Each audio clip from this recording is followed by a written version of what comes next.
All right, fifth grade. Today we're going to be reading chapter 17 from The Thief of Always, called Cook, Cat, and Coffin. And look, what's in this? These are eyeballs. Oh my god. Ooh. Okay, let's see what happens. Great to have you back, boy, Rictus said, his smile as wide as ever. I told everyone you wouldn't be able to stay away. Nobody believed me. He's gone, they said. He's gone. But I knew better. He started to wander toward Harvey. I knew you wouldn't be satisfied with a little visit. Not with so much fun still to be had. I'm hungry, Wendell whined. Help yourselves, Rictus grinned. Wendell was off at a sprint into the kitchen. Oh boy, oh boy, oh boy, he hollered. Look at all this food. Harvey didn't reply. Aren't you hungry? Rictus said, raising an eyebrow high above his spectacles. He cupped his hand behind his ear. That sounds like an empty belly to me. Where's Mrs. Griffin? Harvey said. Oh, she's around, Rictus said mischievously. But she's getting old. She takes to her bed a good deal these days, so we laid her down somewhere safe and sound. As he spoke, there was a mewling sound from the living room, and there at the door stood Stew Cat. Rictus scowled. Get out of here, cat, he spat. Can't you see we're having a conversation? But Stew Cat wasn't about to be intimidated. He sauntered over to Harvey, rubbing herself against his legs. What do you want? Harvey said, going down on his haunches to stroke her. She purred loudly. Hey, that's fine and dandy, Rictus said, putting off his anger in favor of a freshly polished smile. You like the cat likes you. Everybody's happy. I'm not happy, Harvey said. And why is that? I left all my presents here and I don't know where. No problem, said Rictus. I'll find 'em for you. Would you do that? Harvey said. Sure, kid, said Rictus, persuaded that his charm was working again. That's what we're all here for, to give you whatever your heart desires. I think maybe I left them up in my bedroom, Harvey suggested. You know, I think I saw 'em up there, Rictus replied. You stay right here. I'll be back. He took himself up the stairs 2 and 3 at a time, whistling tunelessly through his teeth as he ascended. Harvey waited until he disappeared from sight and went to check on Wendell, letting Stew Cat slip away. Ah, now, look at this, a voice said as he appeared in the kitchen door. It was Jive. He was standing at the stove as sinewy as ever, juggling eggs with one hand and tossing pancakes in a pan with the other. What do you fancy? He said. Sweet or savory? Nothing, Harvey said. It's all good, Wendell piped up. He was almost hidden behind a wall of filled plates, Try the apple turnovers. They're great. Harvey was sorely tempted. The buffet looked wonderfully tempting. But it was dust. He had to keep remembering that.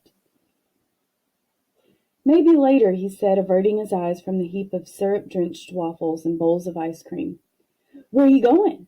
Jive wanted to know. Mr. Rictus is finding a few presents for me, Harvey said. Jive smiled with satisfaction. So you're getting back into the swing of things, kiddo, he said. Good for you. I've missed being here, Harvey replied. He didn't linger in case Jive saw the lie in his eyes, but turned and headed back into the hallway. Stew Cat was still there, staring at him. What is it? He said. The cat took off toward the stairs, then stopped and cast a backward glance. Have you something to show me? Harvey whispered. At this, the cat bounded off again.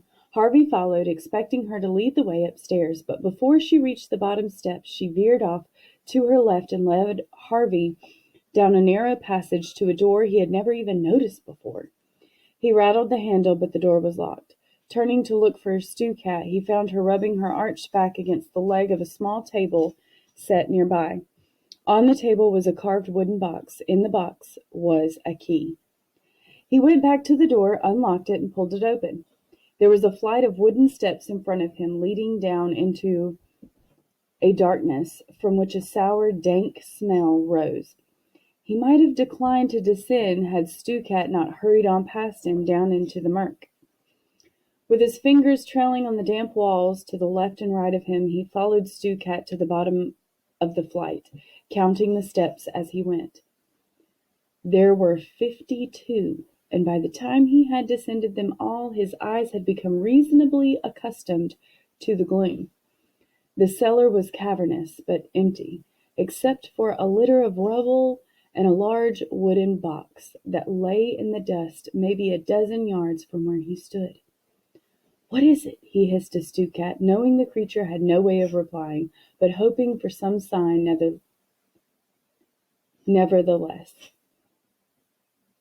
Stu-Cat's only answer was to run across the floor and leap nimbly up onto the box, where it began to claw at the wood. Harvey's curiosity was stronger than his fear, but not so much stronger that he dashed to pull off the lid. He approached as though the box were some sleeping beast, which for all he knew it was. The closer he got, the more it resembled a crude coffin. But what kind of coffin was sealed with a padlock? Was this where Karna had been laid, perhaps, after the beast had dragged its wounded body back home? Was it even now listening to Stu-Cat scratch the lid, waiting for release? As he came within a yard of the casket, however, he laid eyes on a clue to its contents. An apron string left hanging out of the box by whoever had locked it. He knew of only one person in the house who wore an apron. "Mrs. Griffin?" he whispered, digging his fingernails under the lid. "Mrs. Griffin, are you in there?" There was a muffled thump from inside. "I'm going to get you out," he promised, hauling on the lid as hard as he could.